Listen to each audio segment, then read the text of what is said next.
Hi everyone. Today we're going to talk about the methodologies or the methods in which we can collect data to do that needs analysis. The second part of our session on methodologies will address not only some of those details in terms of how we collect data, but also we'll talk about how we analyze that data. So let's dive into the first part of the methodologies.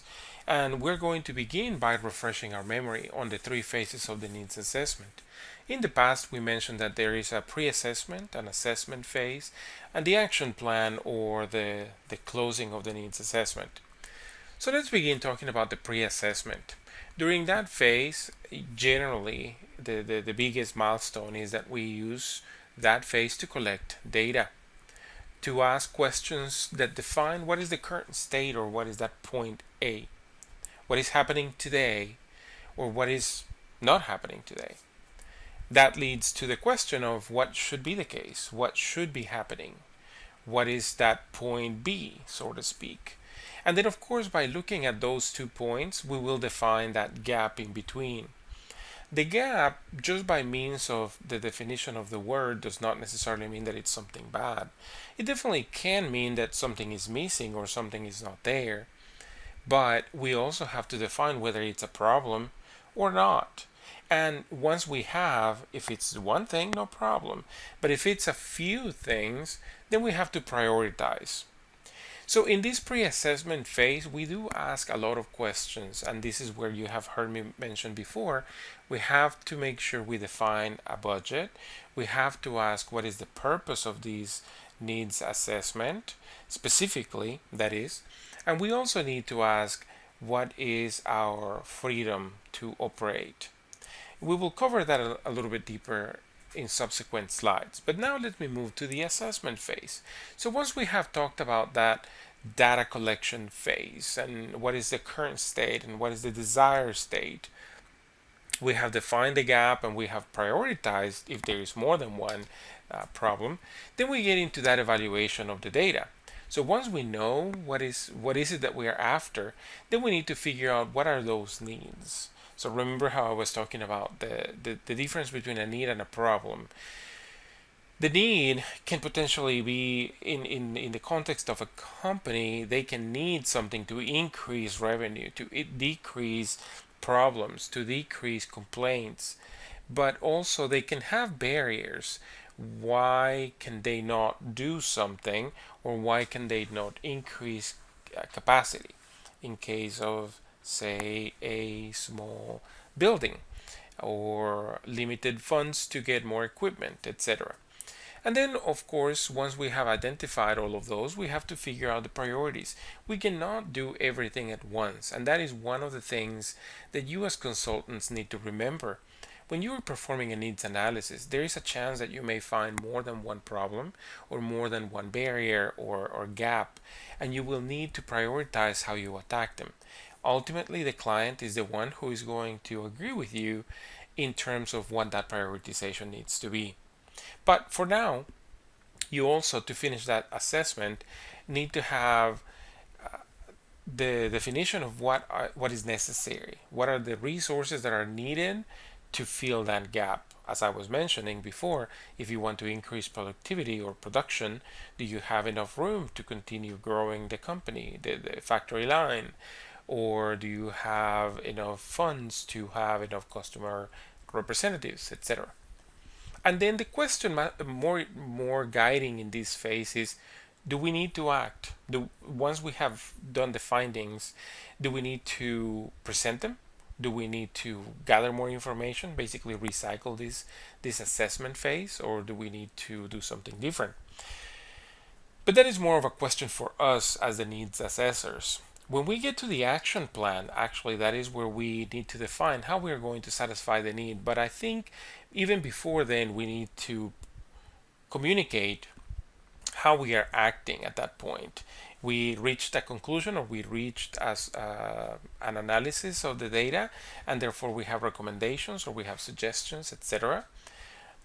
We need to define what things of what we found, if it's multiple, can be addressed, what things cannot be addressed yet, or what things are inconclusive, where we need to find more data. So do we need to find more data? How do we overcome the barriers that we have, whether it's financial or otherwise? And so that sometimes can be a dialogue, sometimes it's just posed as a question to the client, but it definitely needs to happen in that action plan phase. And then, as I mentioned, what do we need to continue doing? We can have a recommendation in terms of what to look for later, and the client can say, we'd like you to, in addition, look now into this other area. So let's go into that pre-assessment phase right now. So we're going to dive a little deeper. As I mentioned before, we're going to define the project, and this is something that I didn't mention today, but I have mentioned in the past in other sessions. We need to define that project or the purpose, and some people call that the goal, and some people call that simply the challenge. Others call it the charter. But at the end of the moment of this exercise, we need to figure out what are we after. And generally, people need to be aware of identifying the gaps rather than prescribing solutions. You have to keep remembering we cannot jump into the solution mode before we have a full picture of what is happening. So the second question that we ask in that pre-assessment phase is also what facts do we have to deal with? Whether it's categories, for example, is it personnel related? Is it related to the people, employees? Is it related to the processes? Is it financial? Is it productivity? Is it governmental compliance, etc.? Once we have figured out those categories, it can be multiple, by the way. Some of those are going to shed light in terms of some of the barriers we may experience.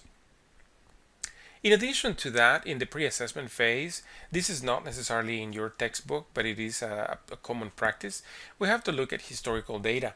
So we have to sometimes, well, every time we have to ask what data has been already collected or what data already exists. In some cases, it is simply social data because of our social media these days. There is data out there that probably already exists, such as the use of Twitter, the use of Facebook, trends, frequency of use, compliance of people participating in online discussions, etc., or simply previous surveys, previous data, complaints that people have submitted in writing, etc.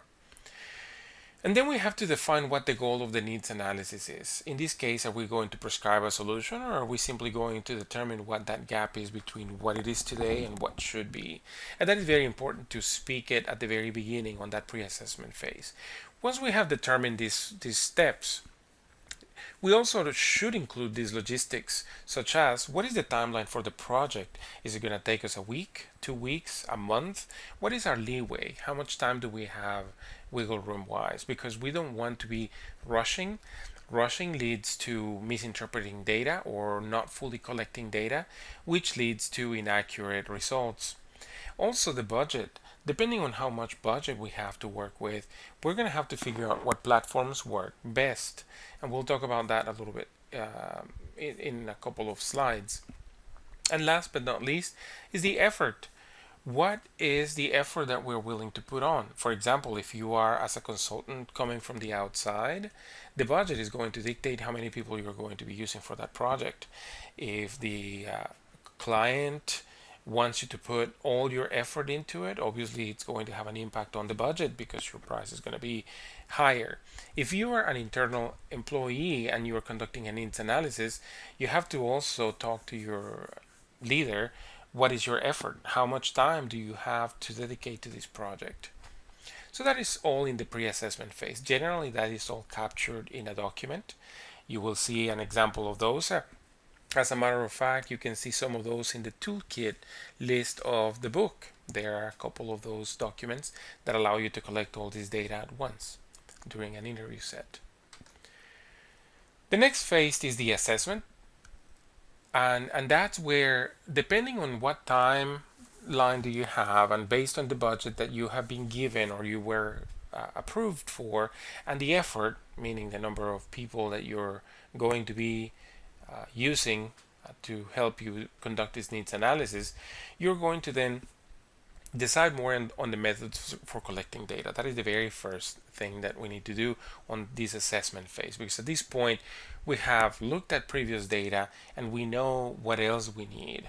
Those gaps or those barriers in terms of data, we need to fill those in order to inform ourselves so we can come up with a conclusion. So when it comes to that, I have interviews, I have observations, I have surveys. Those can be some methods that we can use to collect data. Then we have to design the instruments, whether it's a survey, whether it's quantitative or qualitative, or a mixture of both. We have to decide, are we going to do interviews? Are we going to do focus groups? Are we going to observe people perform some action, etc.? And then how we are going to analyze that data. Because remember, just because we know how to analyze data does not mean we are readily available to use systems like SPSS, Tableau, and those type of statistical software applications that may shed some light on findings based on quantitative data. In the post-assessment, which is the action plan, that's essentially where we need to prepare and present our findings. I call that the executive summary, and I call it executive summary simply because we need to be succinct in presenting the data. We don't want to bore the client with 50, 60 slides. We definitely want to keep it clear and concise, sum it up. What was the ask? What is the current state? What is the future desired state as the client described it? What the gap is, what data we found, how did we collect the data, what findings do we have, and what our recommendation is. So, as those bullets talk about it, don't forget, especially in the real problem, in the past we have talked about people coming to you because they think they have a problem, but do they? Sometimes they don't. So it may be a different issue, not necessarily a problem per se. So you have to be careful not going into solution mode. But yet you have to present the possible solutions if in fact there is a solution need, and also ask the question or simply bring it up. Are there any possibilities to look into other areas, or do we need to expand the analysis? So those are essentially the three phases, and they are definitely more extensive than what we have talked about today, but those are the highlight points. Now let me move on to the data collection. So we have a couple of them, you have heard them, and I am going to just quickly give you the framework. So let's talk about surveys. Generally, a survey allows us to get quantitative data, numbers, satisfaction, agreement, etc. While the anchor points, strongly agree, strongly disagree, those are the anchor points, they translate to numbers 1 to 5, or 1 to 7, or 1 to 10, depending on how big the scale is going to be. That is going to also implicate the cost. Depending on what tools we want to use, the cost is going to be higher. I'll give you a quick example. If you research the tool Qualtrics, it's a company that actually sells the ability to create surveys online, and it can do a lot more. But for our purpose, if you try to even get the price for a Qualtrics account, it's pretty high. So depending on what you're going to use, the cost could be considerably high, and so that could be a barrier. But then also you need to consider the reach. How many people are we planning to reach with this method that is going to inform your decision?